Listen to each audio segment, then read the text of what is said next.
ಬೆಳಗಾವಿಯಲ್ಲಿ ಗಣಪತಿ ವಿಸರ್ಜನೆಯ ಸಂದರ್ಭದಲ್ಲಿ 3 ಜನ ಹಿಂದೂ ಯುವಕರಿಗೆ ಚಾಕು ಹಾಕಿದ್ದಾರೆ. ಕೋಲಾರದಲ್ಲಿ ಮೊದಲ ಬಾರಿಗೆ ಕರ್ನಾಟಕ ರಾಜ್ಯ ಪ್ಯಾಲೆಸ್ತೈನ್ ಧ್ವಜವನ್ನ ನೋಡ್ತಾ ಇದೆ. ಕೋಲಾರದ ಮೆರವಣಿಗೆಯಲ್ಲಿ ಪ್ಯಾಲೆಸ್ತೈನ್ ಧ್ವಜದ ಪ್ರದರ್ಶನ ಆಗುತ್ತೆ. ನಿನ್ನೆ ಬೆಂಗಳೂರಿನ ನಂದಿನಿ ಲೇಔಟ್ ಅಲ್ಲಿ ರಾಷ್ಟ್ರಧ್ವಜವನ್ನ ವಿರೂಪಗೊಳಿಸಿ ಅಶೋಕ್ ಚಕ್ರ ಜಾಗದಲ್ಲಿ ಉರ್ದುವಲ್ಲಿ ಬರೆದಿದ್ದಾರೆ. ಅಶೋಕ್ ಚಕ್ರ ಇಲ್ಲ.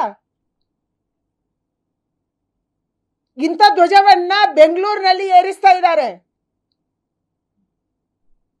ತ್ರಿವರ್ಣ ಧ್ವಜದಲ್ಲಿ ಅಶೋಕ್ ಚಕ್ರವನ್ನ ತೆಗೆದು ಉರ್ದುವಲ್ಲಿ ಖಡ್ಗವನ್ನ ಬರೆದಿದ್ದಾರೆ ಮತ್ತು ಅದರಲ್ಲಿ ಉರ್ದುವಲ್ಲಿ ಏನೋ ಬರೆದಿದ್ದಾರೆ.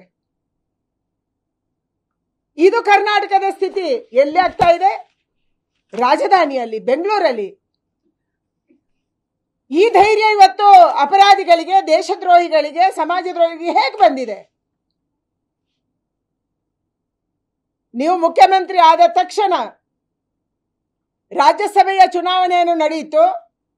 ವಿಧಾನಸೌಧದೊಳಗೆ ಮೊದಲ ಬಾರಿಗೆ ಕರ್ನಾಟಕ ರಾಜ್ಯದ ಇತಿಹಾಸದಲ್ಲಿ ನಾವು ಪಾಕಿಸ್ತಾನ ಜಿಂದಾಬಾದ್ ಕೇಳಿದ್ವಿ. ನೀವು ಬಿಟ್ಕೊಂಡ್ರಿ. ಅದರ FSL ರಿಪೋರ್ಟ್ ಬಂದ ಮೇಲೆ ನಾವು ಕೇಸ್ ಹಾಕ್ತೀವಿ ಅಂತ ಹೇಳಿದ್ರಿ, ದಿನ ತಳ್ಳಿದ್ರಿ.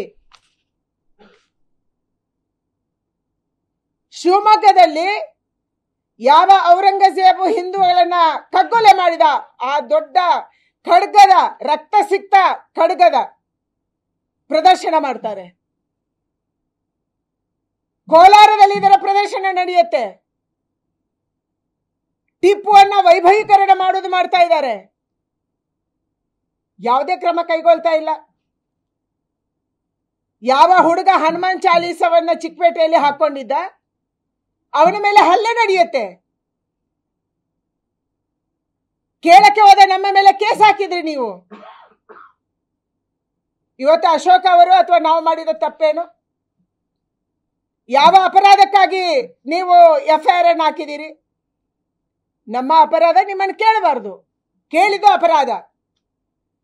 ನಿಮ್ಮನ್ನು ಪ್ರಶ್ನೆ ಮಾಡಿದ್ರೆ ಅಪರಾಧ. ಇವತ್ತು ಅಲ್ಪಸಂಖ್ಯಾತರನ್ನ ಓಲೈಕೆ ಮಾಡುವುದಕ್ಕಾಗಿ ಪ್ರಜಾತಂತ್ರವನ್ನ ಕಗ್ಗೊಲೆ ಮಾಡುವಂಥದ್ದು ನೀವು ಮಾಡ್ತಾ ಇದ್ದೀರಿ. ಪ್ರಜಾತಂತ್ರದ ರಕ್ಷಕರು ನೀವು. ಮೊನ್ನೆ ಭಾನುವಾರ ರಾಜ್ಯದಾದ್ಯಂತ ಸಂವಿಧಾನವನ್ನ ರಕ್ಷಣೆ ಮಾಡಬೇಕು ಅಂತ ಶಾಲೆ ಮತ್ತು ಕಾಲೇಜು ಮಕ್ಕಳನ್ನ ಮಾನವ ಸರಪಳಿ ಮಾಡಿದ್ರಿ. ಯಾವ ಪುರುಷಾರ್ಥಕ್ಕೆ? ಜನ ಬರಲಿಲ್ಲ.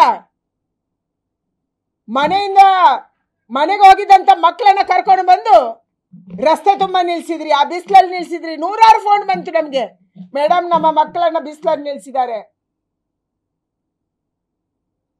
ಯಾವ ಸಂವಿಧಾನದ ರಕ್ಷಣೆ ಮಾಡಕ್ಕೆ ಹೊರಟಿದ್ದೀರಿ ನೀವು? ನಿಮ್ಮ MLC